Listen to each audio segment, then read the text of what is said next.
اللہم صلی علی سیدنا و مولانا محمد وعلی آلہ سیدنا و مولانا محمد وبارک وسلم۔ میرے محترم بھائی اور دوستوں اور معزز مستورات، اللہ تبارک و تعالیٰ نے اس کائنات کو اپنی مرضی سے ڈیزائن کیا ہے۔ ظاہر ہے جو مالک ہے جو چاہے گا وہ کرے گا۔ یہ دنیا کی زندگی آئیڈیل ہوم نہیں ہے، یہاں میری مرضی نہیں چلتی۔ اللہ جو چاہیں گے وہ ہوگا۔ میں جو مرضی کر لوں، میرے چاہنے سے مسئلہ حل نہیں ہوگا۔ اللہ تبارک و تعالیٰ سے انسان صرف دعا مانگ سکتا ہے، اللہ کو مجبور نہیں کر سکتا کہ جی ضرور یہ کر دیں۔ اللہ کو کوئی مجبور نہیں کر سکتا، کوئی بھی نہیں کر سکتا، حتیٰ کہ نبی بھی نہیں کر سکتے۔ اللہ ہے، وہ پیدا کرنے والا ہے، وہ قدرت والا ہے۔ میں جو مرضی کر لوں ہوگا وہ جو اللہ چاہے۔ اور اللہ تبارک و تعالیٰ نے ہماری اس زندگی کو اعمال کے ساتھ جوڑا ہوا۔ اللہ کے نبی نے آ کے ہمیں بات سمجھائی ہے کہ تم یہ کرو گے تو یہ نتیجہ نکلے گا، یہ کرو گے یہ نتیجہ نکلے گا۔ لیکن اللہ میرے دوستوں یہ چاہتے یہ ہیں کہ یہ اللہ کی چاہت یہ ہے کہ میرا بندہ مجھ سے نگاہ نہ ہٹائے، کسی وقت کسی اور کی طرف نہ دیکھے، مجھ سے ہی امید لگائے، مجھ سے ہی مانگے، میرے سے ہی سوال کرے، کسی اور سے امید نہ لگائے۔ لیکن ہمارا مسئلہ یہ ہے کہ ہماری تربیت کوئی نہیں، ہمیں اللہ سے امید لگانی بھی نہیں آتی کہ اللہ سے امید لگانی کیسے۔ ہم مخلوق سے امیدیں لگاتے ہیں، اور یہ مخلوق سے امیدیں لگانا یہ اللہ تبارک و تعالیٰ کی سمجھ لو، جیسے کسی کو کہتے ہیں نا کہ چھیڑنے والی بات، یہ اللہ کو چھیڑنے والی بات۔ اللہ تعالیٰ کا ایک کلیہ ہے۔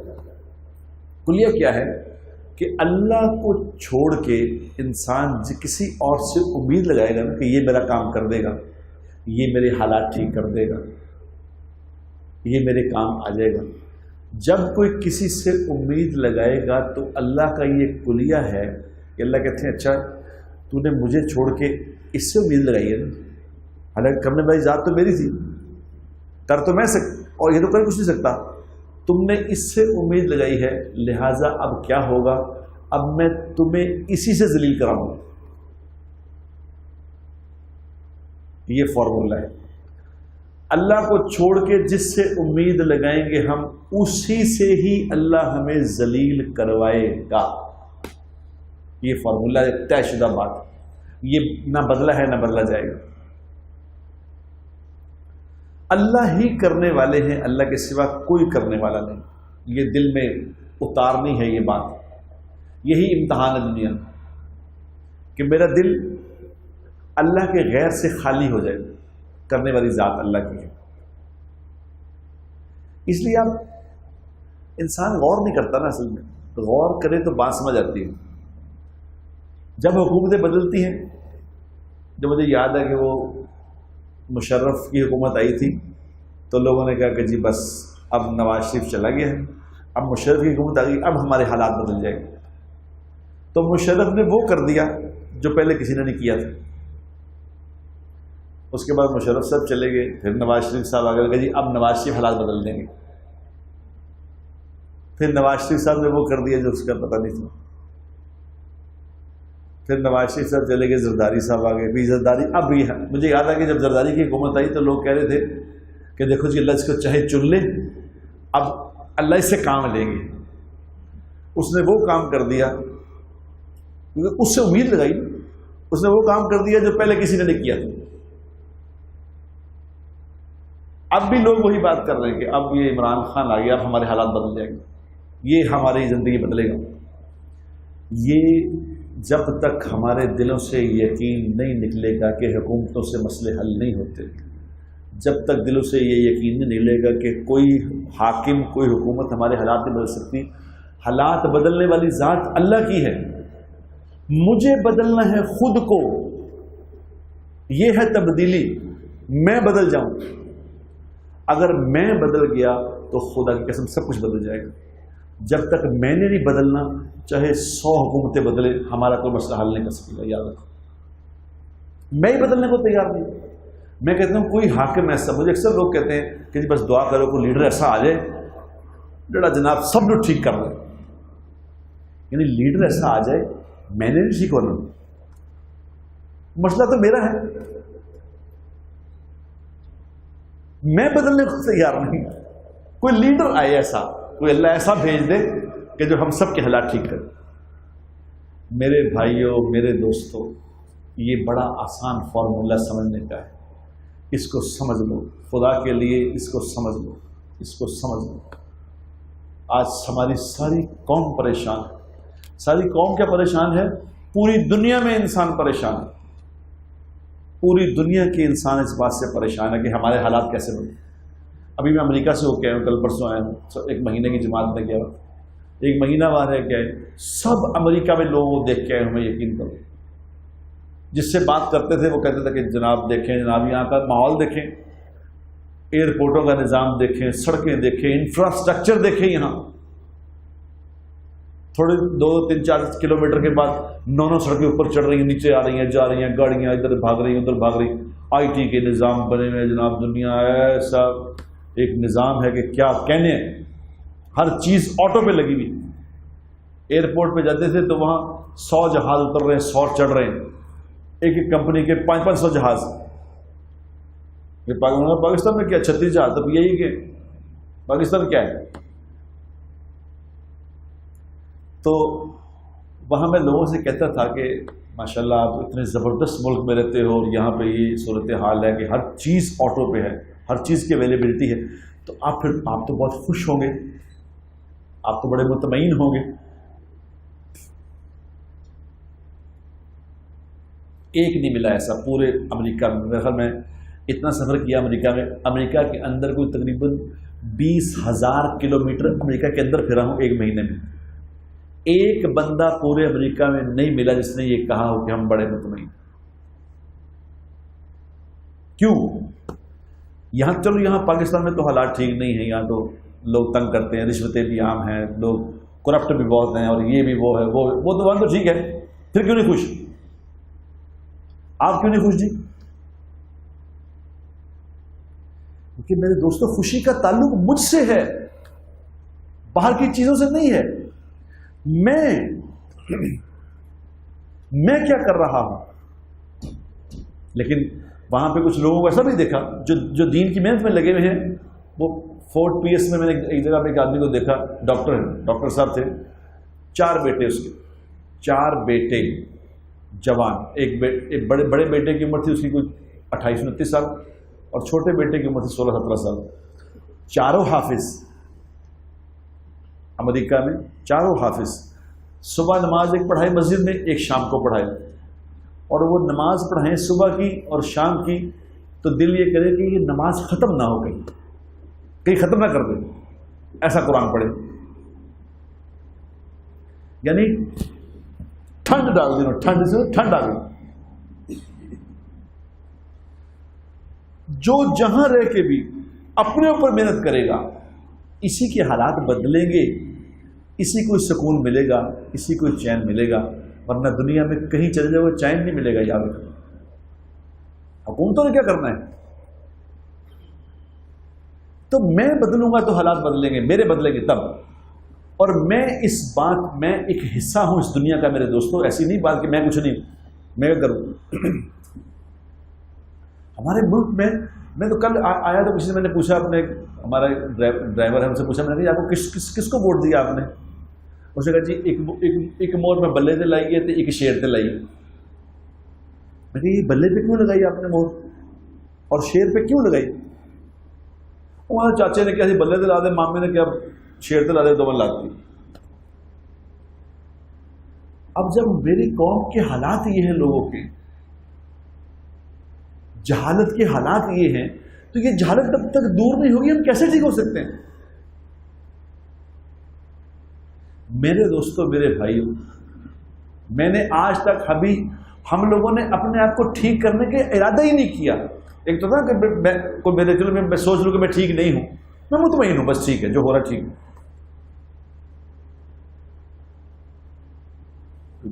کرنے والی بات نہیں. میرا کوئی کنٹریبیوشن ہے، میں کسی کام سے آیا ہوں یہاں. میرے اللہ نے مجھے یہاں کسی کام سے بھیجا ہے. میں کوئی فضول تھوڑی ہوں، میں کوئی پودا تھوڑی جو اگا تو ختم ہو گیا، کوئی جانور تو نہیں کھایا پیا اور چلے گئے. آج اپنے ایمان سے بتاؤ، سارے انسان اپنے گروبان میں منہ ڈال کے دیکھیں ہم کر کے رہے ہیں سوائے کھانے کے اور نکالنے کے. کیا کام ہے ہمیں؟ کیا ہماری منزل ہے؟ کیا ہماری سوچ ہے؟ کہاں ہم نے پہنچنا ہے؟ کس نے اپنی منزل کا تعین کیا ہوا کہ میں نے یہاں پہنچنا ہے، یہ میری منزل مقصود ہے؟ کیوں آئے ہیں دنیا میں؟ آپ کسی ایئرپورٹ پہ، کسی اسٹیشن پہ، کسی بس اسٹینڈ پہ جا کے پوچھیں کسی سے بھائی جان آپ کہاں جا رہے ہیں، کوئی مسافر آپ کو ایسا نہیں ملے گا جو میں نے تو پتا کوئی نہیں، بس آگے. ہر کسی کی کوئی منزل ہوگی، جی میں نے وہاں جانا ہے. ایئرپورٹ پہ ساری دنیا بیٹھی ہوئی، آپ کو کیا کسی کے پوچھیں کہ آپ کہاں جا رہے ہیں، کہ میں نے پتا کوئی نہیں. دیکھا ایسا کوئی مسافر ایسا دیکھا جو کہ مجھے پتا کوئی نہیں؟ ہم اس دنیا میں مسافر ہیں. ہم نے کہاں جانا ہے؟ ہماری کیا منزل ہے؟ کسی نے منزل اپنی طے کی ہے کہ یہ میرا منزل مقصود ہے، میں نے یہاں پہنچنا ہے، یہ میرا گول ہے؟ بتاؤ. جس کو یہ پتہ ہی نہیں میں نے کہاں جانا ہے، وہ کیسے پہنچے گا؟ بتاؤ. کسی سے پوچھ کے دیکھو دنیا میں کیا کرنے آئے ہیں. میں روز میرے دوستوں پوچھتا ہوں لوگوں سے، کسی کو کچھ پتہ ہی نہیں کہ کدھر آئے ہیں. تو کہتا بس دعا کرو، دعا کرو. پہلی چیز ہوتی ہے میرے دوستوں کسی منزل کا تعین. پھر اگلی چیز ہوتی ہے کہ اس کی سمت پہ چلنا. مثال کے طور پہ کوئی آدمی پشاور جانا چاہتا ہے، اسے طے کیا میرا پشاور پہنچنا ہے. اب وہ پشاور پہنچنا چاہتا ہے تو اب وہ پشاور کی کوئی بس لے گا یا کوئی ٹرین لے گا یا جہاز پشاور کا لے گا کہ میں نے پشاور پہنچنا ہے. ایسا کوئی دیکھا آپ نے کسی نے پشاور جانا ہے تو کراچی کے جہاز میں بیٹھا ہو؟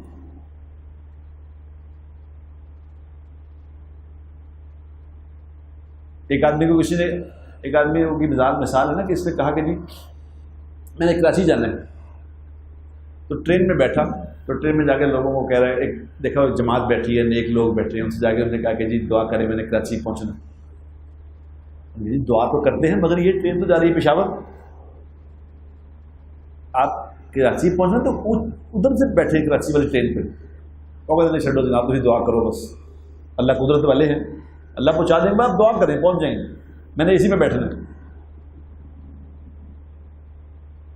تو اس کو کیا کہا جائے گا؟ انہوں نے کہا کہ جناب ہم کیا دعا کریں، آپ کے لیے تو نبی بھی دعا کریں تو آپ نہیں پہنچ سکے، آپ کو راستہ بدلنا ہے. میری منزل میرے دوستو یہ ہے کہ میں دنیا میں آخرت کی تیاری کے لیے آیا ہوں. میری ڈیسٹینیشن جنت ہے، دنیا نہیں ہے. یہ دنیا میری مرضی سے نہیں چلنی. میں روز جو چاہتا ہوں خدا کی قسم وہ نہیں ہوتا. یہ تو اللہ بھلا کرے حضرت علی رضی اللہ تعالی عنہ کا، جنہوں نے اس وقت یہ فرما دیا تھا کہ میں نے اپنے ارادوں کے ٹوٹنے سے اللہ کو پہچانا ہے. اگر وہ یہ بات نہ کہتے تو یہ باقاعدہ ڈپریشن والی بات تھی کہ میں جو سوچتا ہوں وہ ہوتا ہی نہیں، جو میں چاہتا ہوں وہ ہوتا ہی نہیں. میں کچھ سوچتا ہوں، کچھ سوچتا ہوں، کوئی پلاننگ کرتا ہوں، ہو کچھ جاتا ہے. وہ تو کہتے ہیں کہ جو قوم، جو انسان اپنے حالات خود بدلنا نہ چاہے اللہ بھی اس کے حالات نہیں بدلتا.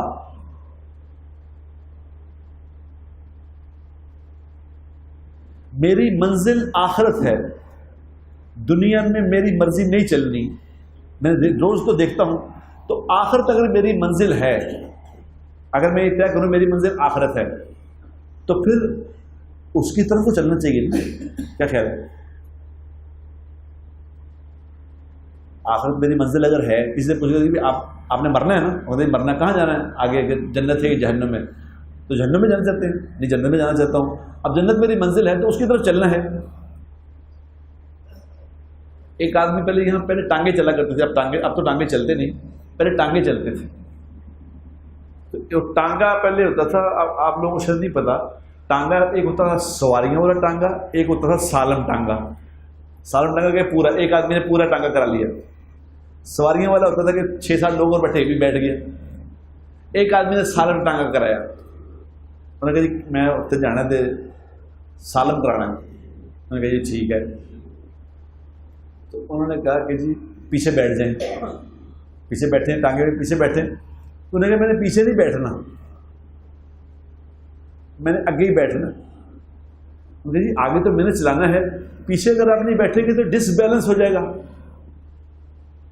انہوں نے کہا جو مرضی کر لیں، میں بیٹھنا آگے ہی ہے. انہوں نے کہا وجہ کی، اس کی وجہ کیا ہے؟ انہوں نے کہا ٹانگا جا رہا ہے ادھر کو، میں منہ کر لوں ادھر کو. یعنی ٹانگا آگے جا رہا ہے، اگر پیچھے بیٹھوں گا منہ ادھر ہوگا پیچھے. انہوں نے کہا میں جدھر جانا ہوتا ہے میں ادھر ہی منہ کرنا ہوں، دوسرے پاس منہ نہیں کرتا. ٹھیک ہے، تو کو بنتا ہے کہ جا رہا ہوں ادھر تو منہ کر لوں ادھر، یہ کیسے ہو سکتا ہے؟ انہوں نے کہا آپ کا اس بات سے کیا مطلب ہے؟ انہوں نے کہا مطلب یہ کہ آپ کو ایک بات سمجھانی ہے. انہوں نے کہا کیا سمجھانی ہے؟ انہوں نے کہا بھائی جان ہم جا رہے ہیں آخرت کی طرف، منہ ہمارا دنیا کی طرف ہے، کیسے پہنچو گے؟ وہ تو اچانک قبر آئے گی، بیچ میں گر جاؤ، ختم. جانا کدھر ہے، دیکھ کدھر رہے ہو. ہماری منزل آخرت ہے تو ابھی تک اس طرف تو وہ ہی نہیں کیا. اس کی مثال یہی ہے کہ جانا کراچی ہے، منہ پشاور کی طرف. ہماری منزل آخرت ہے، اس کی طرف پہلے منہ تو کریں، پھر منہ کر کے اگلا کام ہے کہ قدم اٹھائیں. قدم اٹھائیں گے تو پہنچیں گے. قدم اٹھا نہیں رہا ہے، ادھر کھڑا کہتے منہ تو ٹھیک کر لیں، میں دسو اگلا کام تو قدم ہے. اور قدم کیا ہے؟ جس نے آخرت طے کی ہوگی وہ پتہ کرے گا نا وہاں پہنچنے کے کیا اسباب ہے، کیا ہیں، کیا کروں کہ وہاں پہنچ جاؤں. اس کے اسباب یہ ہیں میرے دوستوں کہ یہاں پہ بھرپور محنت کرنی پڑے گی. یاد رکھیں، جیسے میں شروع میں کہا نا کہ ابھی تم نے طے نہیں کیا کرنا کیا ہے، محنت کیا کرے؟ آخرت کی طرف منہ ہی نہیں کیا تو آخرت کی محنت کیا کرے؟ آخرت کی محنت ہے کہ دل کا یقین ٹھیک کرنا کہ کام کا نام بنانے والی ذات اللہ کی ہے، اور اللہ تبارک و تعالیٰ میرے کام جناب رسول اللہ صلی اللہ علیہ وسلم کے طریقے سے بنائیں گے. اللہ نے میرے نبی کا طریقہ مجھے بتایا کہ یہ اس طریقے سے تمہارے کام بنیں گے. امریکہ میں مجھے ایک لڑکا ملا، بڑا ہینڈسم تھا، مجھے کہنے لگا کہ جی آپ سے ایک بہت ضروری بات کرنی ہے. میں نے وہاں بیان کیا تو کہتا ہے ایک بڑی ضروری آپ سے بات کرنی ہے. میں نے کہا کرو. کہتا مجھے اکیلے میں کرنی ہے. اکیلے لے لیا کہ کرو. کہتا جی 12 سال ہو گئے میری شادی کو، لیکن اب آخر کار بات طلاق پہ آ گئی، سمجھ نہیں آتا کرو کیا. میں کہا قصور کس کا ہے؟ قصور کس کا؟ کہتے جی میری بیوی بڑی پیڑی، بڑی بدتمیز عورت. تو میں نے اسے کہا میں اگر میں تمہیں کہوں کہ قصور تمہارا ہے تو میری بات مان لو گے؟ نہیں آپ بزرگ ہیں، آپ کہیں گے تو مان لیں گے. میں کہتا آپ کا قصور ہے. آپ نے بتاؤ کیا کیا؟ بیوی کو لا کے جو کرنا چاہیے تھا، بیوی کے ساتھ جو معاملہ کرنا چاہیے تھا وہ کیا ہے؟ اگر تو کیا ہے تو پھر تو ٹھیک ہے، پھر کہو جی اس کا قصور ہے. آپ نے کیا کیا ہے؟ کہتے جی کرنا کیا تھا، میں نے بیوی کے ساتھ کیا کرنا تھا. میں نے اسے کہا کہ میں نے دیکھو یہی تو بات، تمہیں تو پتہ ہی نہیں کرنا کیا تھا. یا ایھا الذین آمنوا قوا انفسکم واہلیکم نارا، اے لوگوں جو ایمان لائے ہو اپنے آپ کو اور اپنی فیملی کو جہنم کی آگ سے بچاؤ. تم نے اپنی بیوی کو جہنم کی آگ سے بچانے کے لیے کیا کیا بتاؤ؟ وہ کہتے ہیں میں نے پتہ ہی نہیں کیا بھی کرنا سے. اب جب پتہ ہی نہیں تو دوسرے کا قصور نکال رہے ہو. تمہارے ذمہ تو بات تھی. پھر میں نے کہا اچھا چلو تمہیں ایک بات بتاتا ہوں کہ تم نے وہ زندگی اپنے نبی کی زندگی سیکھی ہے کہ نبی نے کیا بتایا کہ گھر میں کس طرح آنا ہے؟ کون سی چیز ہے جس سے تمہیں گھر میں سکون ملے گا؟ جی نہیں. میں کہا بتاؤ پھر کس کا قصور ہے؟ جو اپنے گھر میں داخل ہونے سے پہلے بسم اللہ الرحمن الرحیم نہیں پڑھے گا اس کے گھر میں لڑائی ہوگی، یاد رکھنا. جو بسم اللہ پڑھے بغیر گھر میں جائے گا اس گھر میں لڑائی ہوگی ضرور.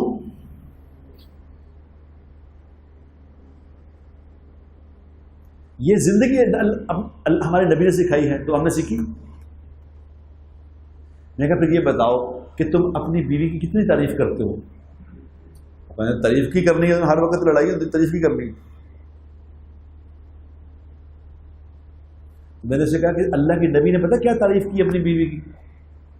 اللہ کے نبی ہر وقت اپنی بیویوں کی دل جوئی کی بات کرتے تھے. دل جوئی کی بات. ایک دن حضور کے گھر میں تشریف لائے. امی ام سلمہ رضی اللہ تعالی عنہا سے کہا کچھ کھانے کو ہے، کچھ کھانے کو ہے. تو امی جان نے کہا کہ جی وہ کھانے کے لیے تو کچھ نہیں، سرکہ ہے، سرکہ. اب سرکہ آپ نے کھایا کسی نے؟ سرکہ بھی کھانے کی چیز ہے کوئی؟ سرکہ تو چیر کے رکھ دے گا اندر. صرف سرکہ گھر میں. تو بنتا یہ تھا کہ کہا جاتا کہ کوئی عقل کی بات کرو، سرکہ کھانے کی چیز ہے. تو حضور کے نے کیا فرمایا؟ آپ نے فرمایا واہ واہ واہ واہ، سرکہ تو مکمل غذا ہے.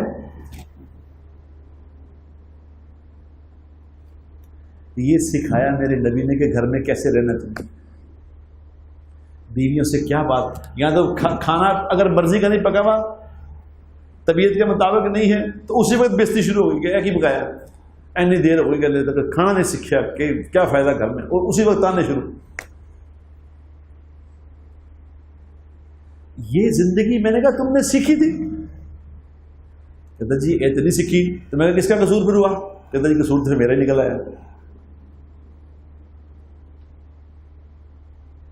میں قصوروار ہوں میرے دوستو. میں جب تک میں نے ٹھیک نہیں ہونا مسئلہ حل نہیں ہونا، یاد رکھنا.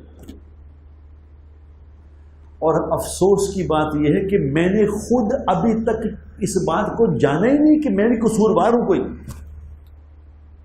میرا بھی قصور ہے کوئی. ایک آدمی کا نماز نہ پڑھنا، یاد رکھو، ایک آدمی مسلمان، ایک آدمی نماز نہیں پڑھ رہا، اس بے نمازی کی پوری کائنات پہ یعنی پوری کائنات پہ اس کا اثر پڑتا ہے، اس کی نحوست کا. ایک بے نمازی. حدیث میں آتا ہے، حدیث پاک میں آتا ہے کہ جب کوئی مسلمان اپنے گھر سے نکلتا ہے دین کا علم سیکھنے کے لیے، غور سے سن لو بات، دین کا علم سیکھنے کے لیے جب کوئی اپنے گھر سے نکلتا ہے تو ساری مخلوقات اس کے لیے دعائے مغفرت کرتی ہیں. حتیٰ کہ بلوں میں چونٹیاں، حدیث میں آتا ہے چونٹیاں اس کے لیے دعائے مغفرت کرتی ہیں. چونٹیاں، سمندر کی مچھلیاں اس کے لیے دعائے مغفرت کرتی ہیں.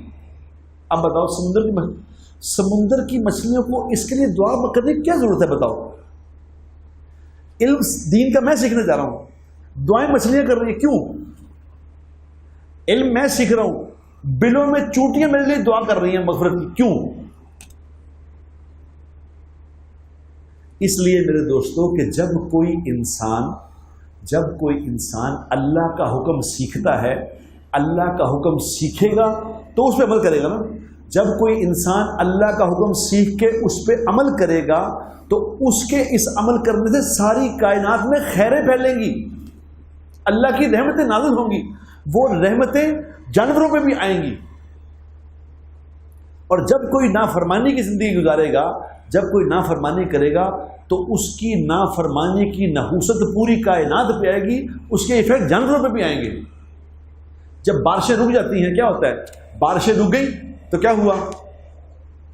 جانور پانی کو ترس جاتے ہیں، ترستے نہیں تھے؟ اب وہ جب ترستے ہیں تو بد دعائیں کرتے ہیں کہ ان کی وجہ ہم ہیں، کیونکہ دنیا میں جو حالات بنتے اور بگڑتے ہیں وہ ہمارے اعمال سے بنتے بگڑتے ہیں۔ میں جو عمل کرتا ہوں اس سے حالات بنتے ہیں یا بگڑتے ہیں؟ میرے اچھے عمل سے حالات بنیں گے، برے سے بگڑیں گے۔ اللہ کی ناراضیاں دنیا میں نازل ہوں گی تو اس کا ایفیکٹ جانوروں پہ بھی ہوگا۔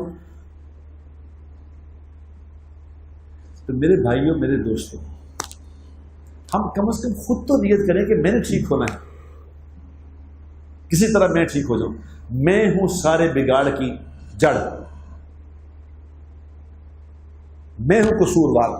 اگر میں قصوروار اپنے کو سمجھوں گا تو پھر میں اللہ سے کہوں گا یا اللہ مجھے معاف کر دو۔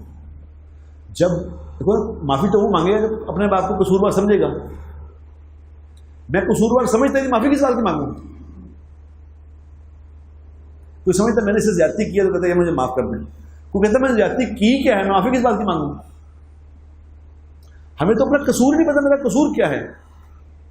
میں دنیا میں غلط یقین سے زندگی گزار رہا ہوں، اللہ پاک کی ذات عالی کے علاوہ ہر کسی سے امیدیں لگا رہا ہوں کہ یہ میرے حالات بنا دے گا، یہ حالات بنا دے گا، وہ حالات بنا دے گا۔ یہ تھوڑا چھوٹا بڑا جرم ہے۔ عیسیٰ علیہ السلام یہ فرماتے تھے، عیسیٰ علیہ السلام یہ فرماتے تھے کہ اگر یہ غلط یقین کا ایک بول مثال کے طور کہ عیسیٰ علیہ السلام اللہ کا بیٹا ہے، یہ ایک غلط بول اگر سمندروں میں ڈال دیا جائے تو سارے سمندروں میں آگ لگ جائے، اتنا بڑا یہ بول ہے اللہ کے غیر کا بول۔ ہمیں پتہ نہیں اس بات کا۔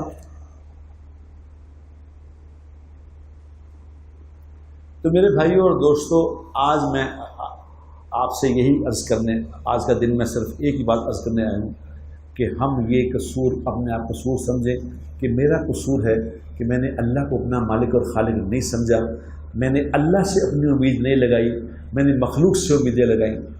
کسی نے امریکہ سے امیدیں لگائیں کہ امریکہ سے دوستی ہو جائے گی تو کام بنے گا، جناب امریکہ سے یہ ہو جائے گا تو وہ بتاؤ، یعنی امریکہ ہمارے کام بنائے گا، اندازہ تو کرو۔